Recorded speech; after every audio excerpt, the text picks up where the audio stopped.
Welcome back नाज़रीन। मुस्कुराती सुबह में एक बार फिर खुशामदीद। नाज़रीन, ब्रेक पर जाने से पहले कहा था कि नए सेगमेंट का आगाज़ करूंगी और नया सेगमेंट आप लोग के लिए रखा गया सेगमेंट है जो कि प्रॉपर्टी के हवाले से सेगमेंट करते हैं हम लोग। और प्रॉपर्टी के सेगमेंट के अंदर हम बहुत सारी बातें कर रहे होते हैं प्रॉपर्टी के से हवाले से, और प्रॉपर्टी से रिलेटेड बहुत सारी चीज़ों को हम हाईलाइट कर रहे होते हैं कि कौन कौन सी चीज़ें आप लोग के लिए अच्छी साबित हो सकती है और कौन कौन सी चीज़ों को मद्देनज़र रखते हुए आप लोग क्या क्या कर सकते हैं। प्रॉपर्टी के हवाले से हम जब भी बात कर रहे होते हैं तो बहुत सारी चीज़ें जहनों में आती हैं कि किस तरीके से पेपर वर्किंग करनी चाहिए, किस तरीके से ज़मीन लेनी चाहिए, किस तरीके से जो है वो बिल्डर से डील करना चाहिए। बहुत सारी ऐसी चीज़ें होती हैं जो कि माइंड के अंदर होती हैं और बहुत सारे लोगों को बहुत सारी चीज़ों का नहीं पता होता। तो आज हम अपने प्रोग्राम के थ्रू आउट, इस सेगमेंट के थ्रू आउट आप लोग को ये बता रहे होते हैं कि किस तरीके से आपने कौन सी डीलिंग करनी है और किस तरीके से तमाम चीज़ों को मद्देनज़र रखते हुए आपने अपने पेपर वर्किंग को मद्देनज़र रखते हुए क्या काम करने हैं और किस तरह से तमाम चीज़ों को आप लोगों ने फेस करना है। क्योंकि बहुत सारे लोगों को पता ही नहीं होता कि प्रॉपर्टी के अंदर क्या क्या चीज़ें ऐसी होती हैं, किन किन इदारों के अंदर जाना होता है, किन किन इदारों से बात करनी होती है और आगे जाके अपनी पेपर वेरिफिकेशन के साथ साथ किन इदारों में आप लोग को जाकर जो है वो पेपर वेरीफाई करवाने पड़ते हैं। तो ये तमाम चीज़ें हम यहाँ पर डिस्कस करेंगे। जो प्रोग्राम के अंदर हमारे साथ गेस्ट मौजूद हैं वो है शबीर अहमद साहब, जो कि ऑनर हैं साहिल बिल्डर्स एंड डेवलपर्स के और इस्तांबुल टावर के, और होस्ट भी हैं कराची टाइम के। वेलकम करूँगी शबीर भाई आपको प्रोग्राम के अंदर।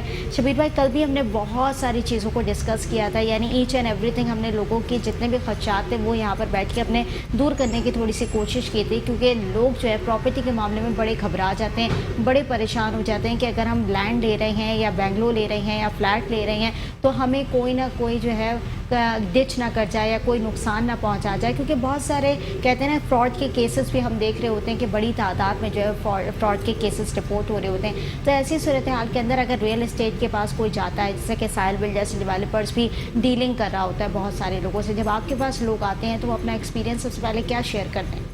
देखिए, जो कोई फर्स्ट टाइम आता है उसने कभी कोई प्रॉपर्टी नहीं ली होती। बस औक़ात लोग ऐसे भी होते हैं जो 20-20, 25-25, 30-30 सालों से एक ही घर में रह रहे होते हैं। फिर जब उनके घर में जो है वो अफराद की तादाद बढ़ती है तो उनको कोई घर चाहिए होता है, या फिर जो है वो कोई इलाका चेंज करना चाहते हैं, किसी और इलाके में जाना चाहते हैं, तो वो वहाँ के रियल एस्टेट एजेंट को रब्ता करते हैं। और रियल एस्टेट एजेंट का काम ये है कि अब जो कोई फ़र्स्ट टाइम आया है तो उसको सारी चीज़ें वो बताए कि किस तरह एग्रीमेंट बनेगा और किस तरह, क्योंकि वो उसकी ड्यूटी है। अगर वो उसका कमीशन ले रहा है तो ये उसकी ड्यूटी में शामिल है कि उसको धोखाधड़ी ना करे और उसको सारी चीज़ें प्रॉपर सही बताए, क्योंकि वो अनजान है। और एक तो कुछ ऐसे लोग होते हैं ना जो प्रॉपर्टी लेते बेचते रहते हैं, उनको सब पता होता है। जो ऐसे होते हैं जो फर्स्ट टाइम लेते हैं तो उनके लिए जो है ना बड़े मसाइल होते हैं। प्रॉपर एग्रीमेंट बनाया जाए और वही 10% का टोकन दिया जाए और पोजीशन और रजिस्ट्रेशन वो साथ की जाए। ठीक है, यानी पहले ये क्राइटेरिया रखते हुए तमाम चीज़ों को मद्देनज़र रखते हुए फिर ये काम करना चाहिए। अच्छा, अगर कोई शख्स कोई लैंड ख़रीद रहा है, कोई घर ख़रीद रहा है या ज़मीन ख़रीद रहा है, कोई भी XYZ कोई भी अगर प्रॉपर्टी वो लेना चाह रहा है, तो प्रॉपर्टी लेने का सबसे आसान तरीका क्या होना चाहिए? यानी डीलिंग के वक्त सबसे पहली चीज़ क्या देखनी चाहिए? सबसे पहली चीज़ तो ये है कि आपकी जब प्रॉपर्टी कोई सेल होती है तो सबसे पहले तो आपका उससे सौदा बन जाना, उसकी डील हो जाना, ये ज़रूरी है।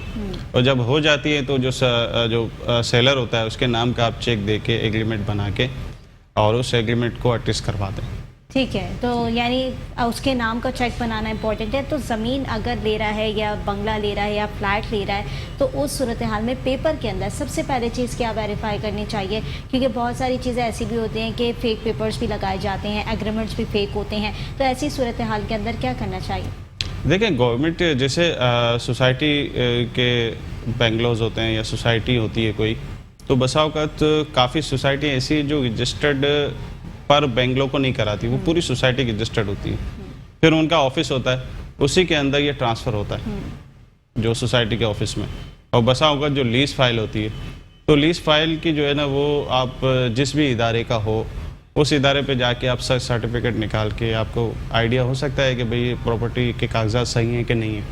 क्योंकि बसा औक़ात लोग जो है ना ऐसा भी देखा गया है कि प्रॉपर्टी के गवर्नमेंट के पेपर नहीं होते और स्टाम्प पेपर पे वो बेच देते हैं प्रॉपर्टी।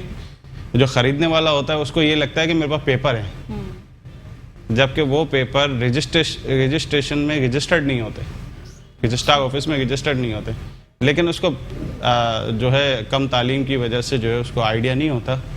तो ये नुकसान होता है कि आप अगर किसी वकील को इस काम में यूज़ नहीं करते तो इस चीज़ का नुकसान होता है। ठीक है, जैसे कि आपने कल भी कहा था कि इन तमाम चीज़ों के काम के लिए वकील होना बहुत ज़रूरी है, लेकिन बहुत सारे लोग ऐसे भी होते हैं जो कि वकील अफोर्ड नहीं कर पा रहे होते हैं, या वकील को रखना उनके लिए इतने ज़्यादा जो है ना, कहते हैं ना कि उनकी बेस में नहीं आता, या उनके लिए बड़ा जो है ना उनकी प्रोफाइल में नहीं आता, क्योंकि बहुत सारे लोग नहीं रखते वकील। बहुत सारे लोग ये ज़रूर कर लेते हैं कि जाकर मशवरा कर लेते हैं और मशवरे के तहत जो है वो चीज़ें अपनी कर रहे होते हैं। और बहुत सारे लोगों के मैंने फैमिली वकील भी देखेंगे, फैमिली के अंदर उनके वकील मौजूद होते हैं। लेकिन अगर वकील ना हो तो खुद के लिए सबसे पहले क्या करना चाहिए? खुद के लिए कि रजिस्ट्रार ऑफिस में जाके सर्च सर्टिफिकेट के लिए अप्लाई करें और सर्च निकाले। दूसरा ये है कि अखबार का प्रोसीजर करे, जो 7 दिन के अंदर अखबार का प्रोसीजर कंप्लीट होगा।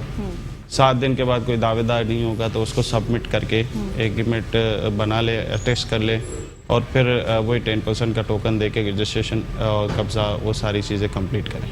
अच्छा, अब थोड़ी सी बात कर लेते हैं बंजर ज़मीनों के हवाले से। मैंने देखा कि पहले ये होता था, अमूमन कराची के अंदर मैंने खुद देखा है कि जो हाईवे की साइड पर जो सोसाइटीज़ बनी हुई हैं, वहाँ पर तो खैर कोई सोसाइटीज़ पहले होती ही नहीं थी, वहाँ पर ज़मीनें ही ज़मीनें वहाँ पर होती थी। लेकिन अब मैं देख रही हूँ कि उस जगहों को बड़ा जो है अपग्रेड किया जा रहा है, उन जगहों को बनाया जा रहा है, वहाँ पर सोसाइटीज़ भी डेवलप की जा रही हैं। तो ये क्या प्रोसीजर है? देखिए, अपग्रेड की जो आपने अल्फाज कहा वो सही कहा, क्योंकि स्कीम 33 के अंदर काफ़ी सोसाइटियाँ ऐसी थी जो बिल्कुल बेहाल थी और उन पे केसेस भी चल रहे थे, और कुछ सोसाइटियाँ ऐसी थी जो बिल्डर्स ने सेल की थी कम रेट में और बाद में अफोर्ड नहीं कर पा रहे थे। तो उन सोसाइटियों को दूसरे बिल्डर्स ने परचेस करके उसको दोबारा अपग्रेड किया है, और दोबारा उसको जो है जो लोग थे उनको बुला के उनकी पेमेंटें रिटर्न की हैं, या जो जिनके प्लॉट ख़रीदे हुए उनकी पेमेंटें पूरी नहीं थी तो वो पूरी करवाई हैं। तो इस तरह जब सोसाइटी के मसाइल कंप्लीट कर दिए जाते हैं तो फिर उस सोसाइटी को दोबारा अपग्रेड करके दोबारा रिन्यू करके उसको सेल किया जाता है। पिछले मसाइल को हल करके। आप बात करें जी। और मैंने भी देखा स्कीम 35, अगर मैं अपना एक्सपीरियंस आपको बताऊं तो कल एक नॉर्मली मैं स्क्रॉल कर रही थी यूट्यूब को, तो मैंने वहाँ पर देखा कि बहुत सारे स्टेट एजेंट ने अपना यूट्यूब चैनल बनाया हुआ है, और यूट्यूब चैनल के थ्रू आउट वो स्कीम 33 के अंदर जो सोसाइटीज़ डेवलप हुई हैं उनका जो है वो चीज़ों को कैप्चर करके वहाँ पे जितने भी घर हैं या व्हाटएवर सोसाइटी के अंदर फ्लैट्स मौजूद हैं या प्लॉट्स मौजूद हैं, उनकी जो है पिक्चर्स को कैप्चर कर उनकी बड़ी ब्रीफ वीडियो बनाकर बैकग्राउंड पर जो है म्यूज़िक लगाकर एक जो प्रॉपर चैनल के अंदर काम हो रहा होता है, अपने थ्रू आउट वो चैनल चला रहे हैं। और वहाँ पर जो है लोगों की बड़ी तादाद मैंने देखी कि कॉमेंट सेक्शन के अंदर जो है मौजूद थी, और वहाँ पर डीलिंग्स भी हो रही थी एज अ कॉमेंट के अंदर। तो कमेंट के अंदर डीलिंग्स करवाई जा सकती हैं। जिस तरीके से मैं देख रही हूँ कि स्टेट एजेंट का एक नया टूल सामने आया है कि आप यूट्यूब के ऊपर भी अपनी तमाम चीज़ों का हाईलाइट कर सकते हैं। कोई भी अगर घर आप बेचना चाह रहे हैं, प्लॉट बेचना चाह रहे हैं, तो बड़ा ईजी तरीका हो गया सोशल मीडिया के थ्रू। देखिए, इस वक्त में बरकत नहीं है, और लोगों के पास इतना वक्त नहीं है कि हर सोसाइटी पे जाके चेक करें कि किसकी क्या मामलात है, और फिर सही आदमी से मिलना एक मुश्किल हो जाता है। तो यूट्यूब चैनल इसीलिए इनको जो है इस प्रॉपर्टी को फ़रोग दे रहा है। और रियल एस्टेट एजेंट तो बात की बात है, अब तो मैं देख रहा हूँ बिल्डर्स खुद आ रहे हैं, अपना यूट्यूब चैनल बना रहे हैं। बिल्कुल। और मैंने अभी 2 दिन पहले ही यूट्यूब पे इरफान भाई जो हैं GSF के बिल्डर जो हैं वो खुद अपना यूट्यूब चैनल पे अपनी प्रॉपर्टी को प्रमोट कर रहे हैं। हालांकि GFS माना जाना नाम पूरी सोसाइटी के अंदर, और बड़ी अच्छी बात है ये, अगर आप खुद से अपनी मार्केटिंग करवाना देखिए उससे फ़ायदा है। हाँ। बिल्डर को अब ज़रूरत नहीं है कि वो अपना दरवाज़ा बंद करके रहे और किसी से मुलाकात ना करे, और इसके एम्प्लॉय जो वो मुलाकात करें, और फिर अगर फ्रॉड और कोई ऐसी चीज़ें हो जाती हैं तो फिर मुश्किलात होती हैं। जब उसको प्रॉपर्टी सेल करनी है तो वो सामने आए पब्लिक के, और पब्लिक के देखो ग्राउंड पे उतरना पड़ेगा उसको। अब बिल्डर्स की ज़रूरत है कि ग्राउंड पे उसको उतरना पड़ेगा। अब वो बंद दरवाज़ों के अंदर उसका कोई फ़ायदा नहीं है। बिल्कुल ऐसा ही है। और आजकल जो मैं देख रही हूँ कि सोशल मीडिया का दौर बड़ा इन हो चुका है और सोशल मीडिया पर हर चीज़ आपको बआसानी मिल जाती है, हर चीज़ पे जो है वो आपकी कमान हासिल है, तो खुद से ही इंसान जो है वो खड़ा हो रहा है। खुद से ही मैं कल खुद देख कर ज़रा हैरान हुई कि कंप्लीट उन्होंने वीडियो जो है वो घर की बना कर उसके अंदर शेयर की और बहुत अच्छे स्टाइल में, मतलब जो आप कभी खुद से भी जाकर इतनी गौर से नहीं देख पा रहे होते चीज़ को या घर को या बैंगलों को बना हुआ, उन्होंने एक एक चीज़ उस वीडियो के अंदर दिखाई। ये जो है ना, मेरी नज़र से तो खैर फर्स्ट टाइम गुजरा है कि एक बिल्डर जो है, नामवर बिल्डर, वो खुद आया यूट्यूब चैनल पे और अपनी प्रॉपर्टी को प्रमोट कर रहा है। बहुत अच्छी बात है, होना चाहिए, क्योंकि वो खुद सामने आएगा तो लोग भी उसको पहचानेंगे, जानेंगे और वो अपनी प्रॉपर्टी को भी आराम से वो सेल भी कर सकेगा। और ये देखें, पब्लिक के सामने आना बहुत ज़रूरी है। बस औक़ात हमने ये देखा है कि बहुत से लोग प्रॉपर्टी बुक कराते हैं, वो बिल्डर से मिले तक नहीं होते, उनकी मार्केटिंग कंपनी से मिलते हैं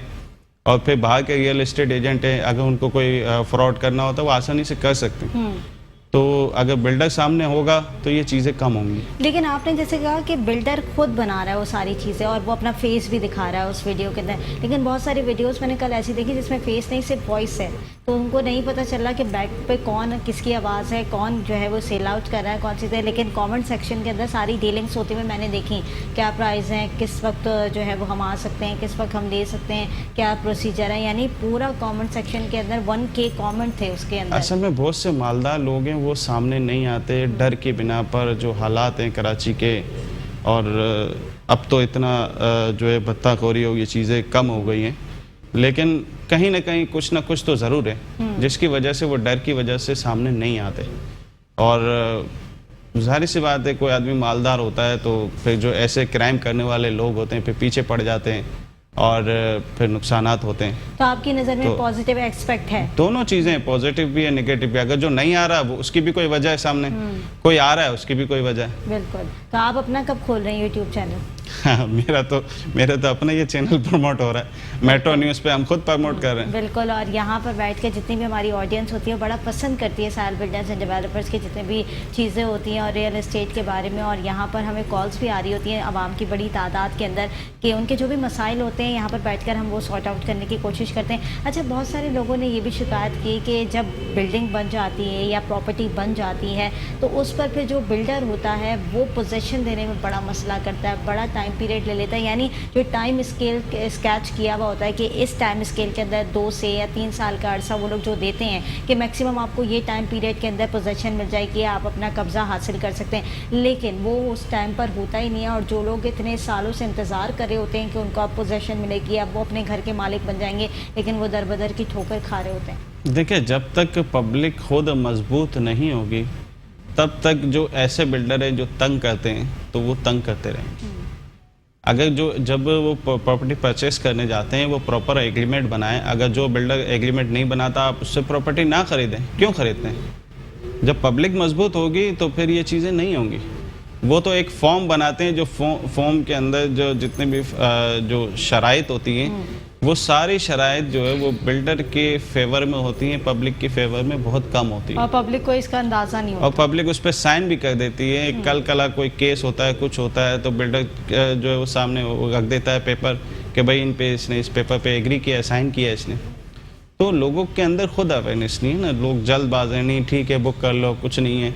भाई प्रॉपर आप अपना कमिटमेंट करें, आप पैसे दे रहे हैं तो आप कमिटमेंट पूरा करें। तो पब्लिक के अंदर जब तक ये मजबूती नहीं आएगी तो ये चीज़ें सामने आएंगी। वो मजबूती देने की हम कोशिश कर रहे हैं, प्रोग्राम के थ्रू और ये अवेयरनेस ही दे रहे हैं हम आपको कि किस तरीके से अगर आप कहीं भी किसी भी जगह पर किसी भी शहर के अंदर आप अगर अपना प्लॉट ख़रीद रहे हैं, अपना घर ख़रीद रहे हैं या बैंगलोर ख़रीद रहे हैं तो खुदारा अपने पेपर वर्किंग को खुद मद्देनज़र रखते हुए तमाम चीज़ें करें। तमाम चीज़ों को हाईलाइट करना आपका काम है क्योंकि आप लोगों ने फेस करना है। अगर आप अफोर्ड कर सकते हैं तो वकील को बिल्कुल अफोर्ड करें, क्योंकि वही धोखा आप बाहर से खाएंगे तो वकील आपको एक अच्छा और सस्ता मशवरा देगा जो कि आपके लिए बड़ा जो है ना वो फ़ायदेमंद साबित होगा।